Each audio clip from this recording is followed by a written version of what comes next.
What's going on, guys? Aaron from Top Tier Gaming here, and today I'm coming at you with another dueling book game for the new format featuring decks from Power of the Elements. Of course, that is going to be Tearalament in this case because I am on Marincess.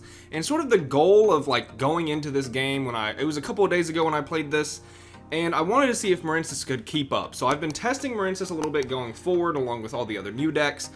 And Marincess is in a weird spot, I think, and big surprise, I'm playing Marincess. I know I upload a lot of Marincess content, but I truly just love the deck.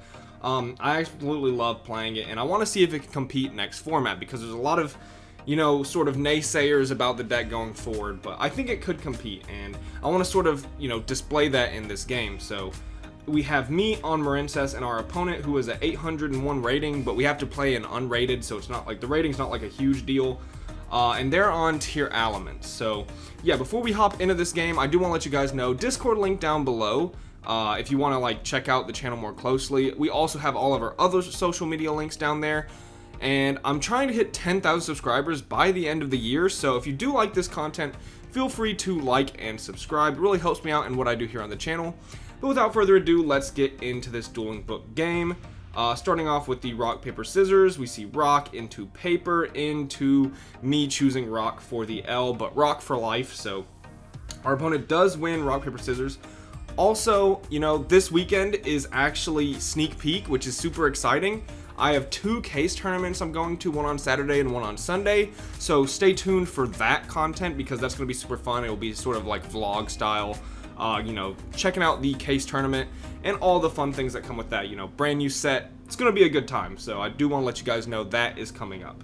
But yeah, going on, our opponent does decide to go first, and we are going second, which is, not a great start.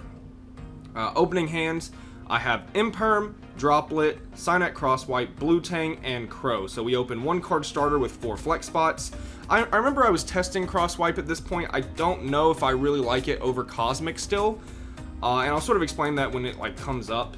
Our opponent opens Meru, Rhino Heart, Meru, Mothman, and Rhino Heart. So a weird hand from them. They opened 3 unique cards, double Rhino Heart, double Meru. So yeah, an interesting hand from them for sure, and our hand's definitely pretty strong here. So our opponent's going to start off with Danger Mothman, and I hit Meru, so he's going to resolve the Mothman effect, drawing Halfiness, so now he's seen pretty much every single name except Shaylin. He's going to go ahead and activate the Meru effect in Graveyard, and I don't want to crow this because I know, definitely, him hitting a tier off a Mothman wasn't his only play, so not something I'm really looking forward to crowing initially. I want to see what he's going to use for this fusion first, because I'm assuming he's just going to make Kit Kalos with something, and he does, so this is a really good spot for us to use our infinite impermanence, because imperming or veiling Kit Kalos is such a huge swing, because it's a really important card effect for them to have, and it's much harder for them to get this off field without its effect. So imperm there for sure. Our opponent goes ahead and normal summons the Rhino Heart, sending the Halfiness to grave, Halfiness effect, and at this point I'm yeah, Crow here is fine. I don't want him using these to make Drago Stapelia, or make, who knows what else could be in his hand, right? He could have a Shaddoll in hand trying to make a Winda, so I go ahead and Crow the Halfiness, to which our opponent makes Time Thief Redoer, an amazing card in the Tearalament deck because you essentially get to proc your effects, which is insane, and our opponent goes end phase, so 2 hand traps. We didn't stop their turn entirely, and their hand was kind of weird, right? If they had poly, or access to polymerization, even through 2 hand traps, their hand would have been nice. But yeah, we did stop it with 2 hand traps because they opened a little weird. Drawing for turn, we draw another Droplet, which is okay. Would have rather been everything else, and during the standby phase, our opponent's Redoer hits Spring Girl, so, it's not Wave, thank goodness, and it's not a spell, which is also pretty nice for us. He just has monsters. Gonna start the turn off by normal summoning Blue Tang, activating effect, 2 dump Sleepy Maiden, of course going for 1 card combo. Our opponent's gonna think there, says it's good, and I link into Blue Slug. Slug, target Maiden, Chainlink 1, Tang, Chainlink 2, and we actually see Wave off of Tang, which is pretty nice because it means we don't have to search it with Triangle later. And then we are gonna add the Maiden back to our hand. Special summon the Maiden. Go ahead and link here into Coral Anemone, very standard Marincess plays. And because, we have Droplet in hand, we're very easily able to deal with this Redoer. Our opponent's going to activate Halfiness on Anemone, so you know, that's good. I have nothing to stop that. And then our opponent is going to resolve that effect. And he's going to mill a Meru, so... and I'm going to resolve Coral Anemone. That wasn't Tang activating, I was just resolving Anemone, special summoning the Tang. Alright, so on a new chain, he's going to activate the Meru. And I say that's good. And he's going to chain Redoer to the Meru.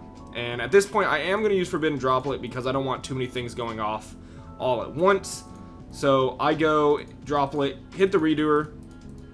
And our opponent is going to take the Kit Kalos and the Meru and make Dragos Tepelia, which is like a little annoying. And I really have to think here. Now, this was a point where I was thinking pretty heavily because I have this cross swipe, right? So I could go for a Link 3 here, like Triangle, which we don't really need because we already have Wave. I mean, like, it's good follow-up. Or I could go into Marbled Rock, and then my Wave is active, so I don't have to worry about Dragos Tepelia, right? But I have no extenders in Graveyard, so if I make Triangle or Marbled Rock, my turn ends there. So I'm essentially forced to go for Sea Angel and not have Wave be live, which is slightly annoying, but because we have a cross wipe, it's like okay. We'll be able to send the Sea Angel to get rid of or send Dragos Tepelia to the graveyard, and then resolve our Sea Angel, which gets us Dive. I'm going to go ahead and activate the Dive, target the Maiden, sort of playing around Crow on Blue Tang, essentially. And then we're going to link those off for the Marbled Rock here, and I'm going to use Anemone's effect to add back the Dive, because it's good follow-up, and then I'll make a slight misplay and activate Marbled Rock. In this situation, I just forgot that Spring Girl was actually attached to Redoer. So normally, like, the better play would go Marbled Rock, swing in a Redoer, then main phase 2 Marbled Rock effect, activate, add Spring Girl back, and then I could make either an Argonaut or a Bubble Reef and even equip something with the Maiden engrave. So slight misplay, activating Marbled Rock right here, just to get some more follow-up. Like, it's still fine. I mean, we have Tang, Dive, Wave in our hand. It's pretty good for, you know, the follow-up turn and having Wave as an interrupt. So I go Battle Phase and I swing over the Redoer, which is at 1200 attack. And our opponent, you know, in chat we sort of realized, like, where was it? I said, oh yeah, I forgot my Spring was under him, and it was a big misplay, yeah, and it was, because getting that Spring back would have been huge. So definitely a misplay on my part, but we'll see how that affects the course of the game. Our opponent draws Ghost Ogre. Our opponent's going to normal summon the Rhino Heart, activate the effect. We're going to Wave. I mean, it's one of the strongest cards in their deck as a starter. Like, his only other play from here would be, like, something like Dark and then take Crow. Yeah, even if they take the Crow, like, where do they get, really? It's nothing super impressive there. So we don't even know if they're, like, playing Dark. So our opponent does admit defeat there. So going on to game 2, Marincess do take game 1. I mean, our hand was pretty good, and our opponent's hand was average. Like, it wasn't great, it wasn't bad. I mean, he opened playable, which is nice. And of course, Mothman hitting a Tearalament card's really good there as well. But yeah, honestly, like, our hand was definitely good for the situation we had there. And we are going second again in game 2. And opening hands, we have Desires, DD Crow, Silent Mining, Blue Tang, Seahorse. So another absolutely phenomenal hand. Like, you'd wish there was one more hand trap, but seeing Mining, Desires, and Starter Extender is pretty strong. So this is overall a great hand. Our opponent opens up Rhino Heart, Nessie, Terraforming, Ghost Ogre, and Ash. So choosing to go first and then keeping, like, hand traps in the Tearalament deck, these aren't cards you really want. I would say going first with this deck, especially when you're on the dangerous stuff. I would side these out for, I don't know, other good cards potentially, things you could set like Floodgates. Maybe they're just not siding them currently, and, you know, I don't know their side deck, but definitely something to consider.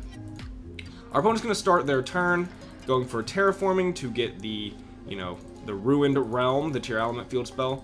Effect of the field spell to go ahead and add a Halfinus from deck to hand. And then from here, they can go Rhino Heart effect, dump a Tearalament monster. They're going to send Meru from their deck to the graveyard. They're going to activate this effect, and I have one hand trap here. I'm going to try to high roll this hand trap, right? Like, one Crow isn't going to stop their turn if they have an extender like Polymerization or anything like that. What you really want to stop is Kit Kalos, in my opinion. Any way for them to get there, so I don't have an Imperm or a Veiler. So here, I'm just going to try to stop them from getting there with Crow on Meru. And if you look at their hand, they really don't have a good answer to Crow. They have to get really lucky with his Danger Nessie, so we'll see how they go forward. I'm going to go ahead and activate the Nessie, and I go ahead and choose Halfinus. So I did not pick good there. I mean, of course it's random, you know what I'm saying though. Like, I think I say it in chat. Where is it? So they draw Halfinus, and they activate Halfinus in Graveyard. I said, dice it is, I see. I'm no sniper. True. Literally, if I hit any of the hand traps, like, their turn is so different. But our opponent did get very lucky with their Nessie, so we are going to continue playing here. Halfinus is going to send back the Nessie, which is an Aqua, which is insane, and herself to make the Kit Kalos. So unfortunately, due to our opponent's fortune, we are not able to stop the Kit Kalos from happening. And they're able to use the field spell to pop Kit Kalos, which is huge for them. Add Meta Noise, which is amazing versus Marincess, obviously, because we don't like being Book of Mooned. Our opponent uses Kit Kalos effect to mill 5. See what they mill here. Mayru, which already activated, and that's all. So their mill, you know, their mill was not great at all. So the luck off Nessie sort of balanced with the misfortune off of the Kit Kalos, if you want to look at it that way. Our opponent is saying he can go for things, and I'm like, oh, he must have Polymerization in hand. But no, he just forgot that he attempted to use Mayru already. So which I let him know in chat. I'm like, what fusioned? And, you know, we have this discussion. He realized I crowed the first one, so he can't use Mayru again. These are once per turn effects, thank goodness. I mean, just imagine. Just imagine. But yeah, so our opponent's really not able to do much past that. And due to the mill and the crow, our opponent ends here with 2 hand traps. So, you know, they have 3 interrupts and potentially 4 with this because they get a dump off this if I don't draw Ash Blossom or like a Cosmic Cyclone. But yeah, so Crow actually did its job really well there, even though we only opened 1 hand trap. So draw for turn. We draw Chalice, which is something I was citing previous format. It's since left my side deck, actually.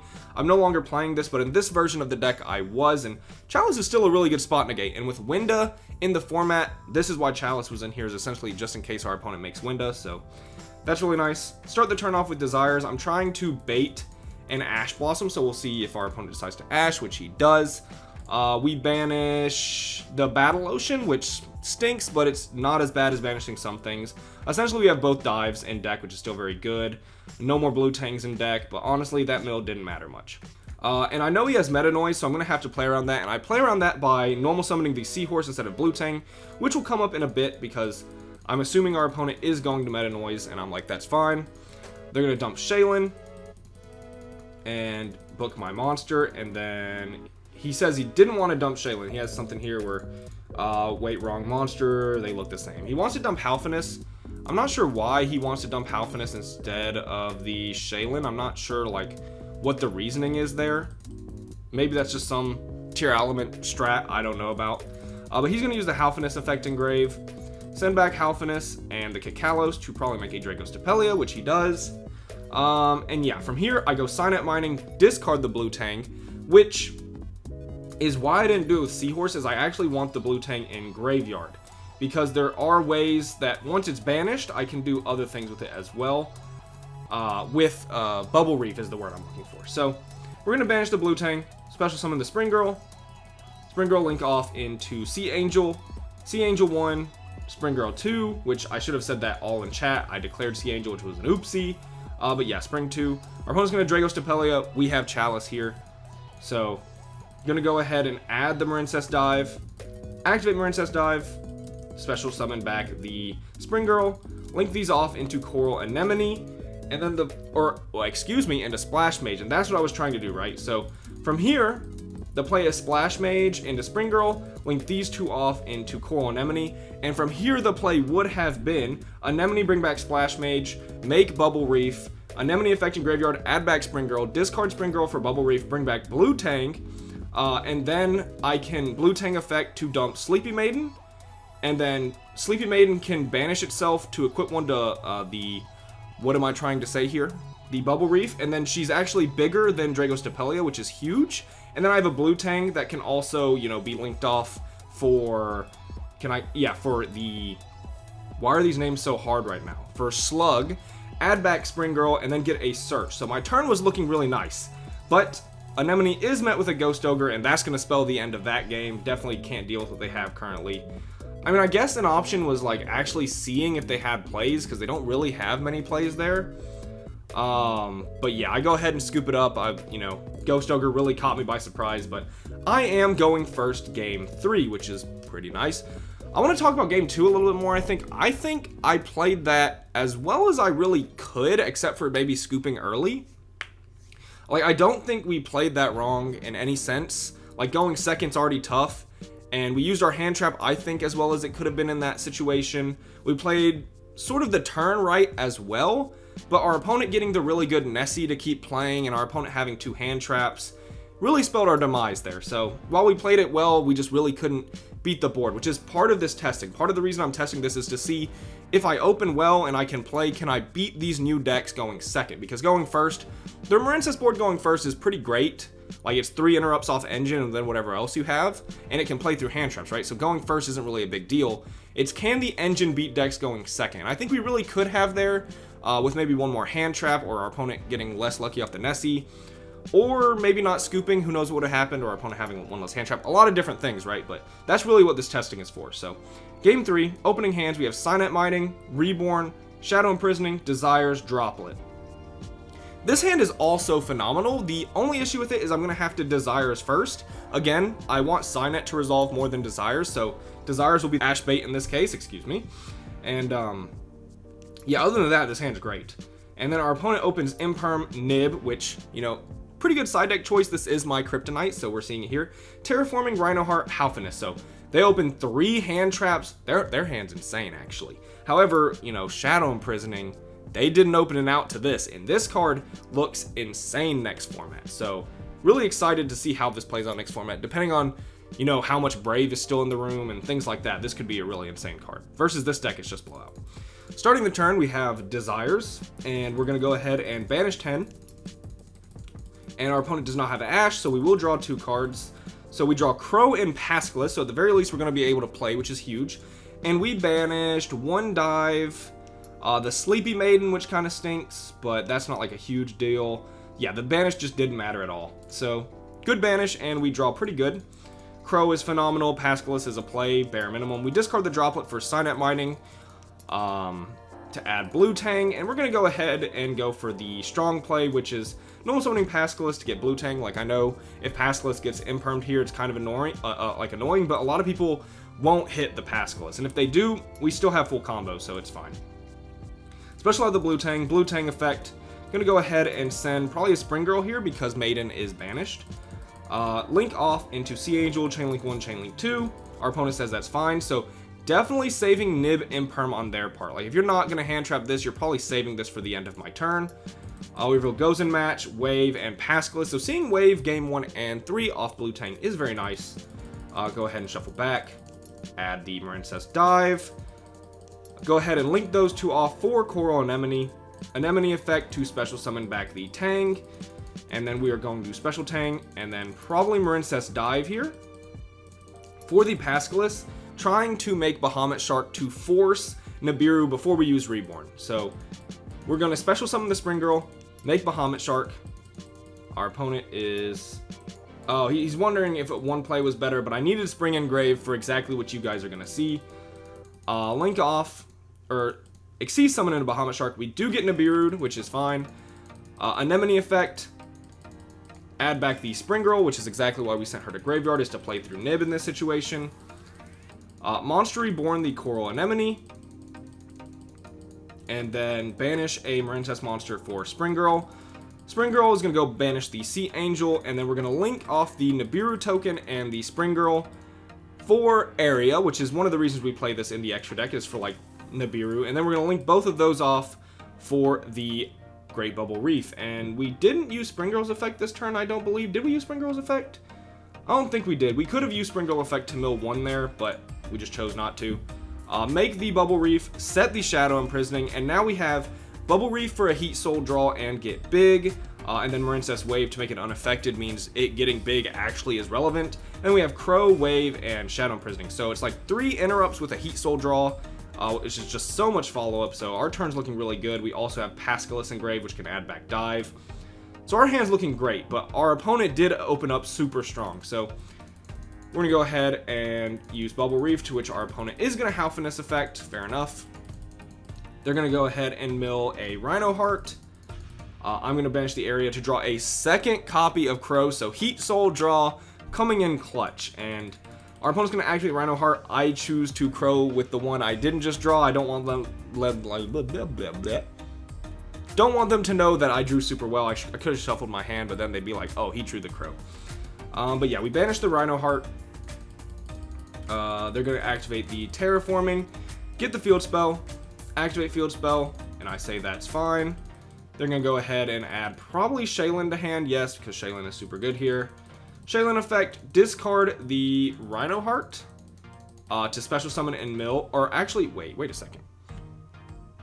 Oh yeah, it's just any monster. So they send the Beast. I thought it had to be a Tearalament for some reason. No, they send Beast to mill 3, which is huge, because now they can go ahead, activate Meru, activate Beast, to which I Shadow Imprisoning, and this card is insane. Oh, it's so good versus Tearalament. It's such a blowout. Our opponent thinks for a while, says he has an out, you know, he's like, do I know anything in hand? It's Marincess Wave. I really don't see how with Crow and Wave and a huge Bubble Reef, you're really going to out Shadow Imprisoning without non-engine spell and trap destruction. Our opponent goes ahead and sets the Imperm, which is fine. I draw Ash, which is really good. I try to activate Bubble Reef to draw a card. Our opponent gave the thumbs up, but then Impermed it. A little sketch, but I'm like, okay, that's fine. Then I'm going to go ahead and Pascalis effect in Graveyard. Add back the Dive. Dive is going to go ahead and target the Blue Tang once we get around to it. And our opponent just says, yeah, you got this at this point. Shadow Imprisoning too good, and just really is. So that is going to be it for this game versus Marincess and Tearlaments. Yeah, I mean, like, Game 3 was sort of dictated by Shadow Imprisoning, but with our opponent's hand, I really wonder, you know, they had a good mill there, but were they playing around Crow and Wave? Because, like, say Shadow Imprisoning was something else, like Goes and Match. It's still insane. Or any other Go First card. It could have been, Anti-Spell in this case, and then our opponent doesn't have Field Spell. Any Go First card in Shadow Imprisoning's place with Wave and Crow, we probably still won the game. But yeah, definitely Shadow Imprisoning leaves the biggest impact. But overall, I would say a good game. I think Marincess will be able to compete next format. It's not going to be as easy as it was this last format, I don't think, but I think it will still be able to compete. So that's going to do it for this video. Feel free to leave your comments down below, what you thought of the game, what you think of either of these decks, what you're excited for about Power of the Elements, but that will be it for this video. Hope you guys enjoyed. This has been Aaron from Top Tier Gaming. Bye, YouTube.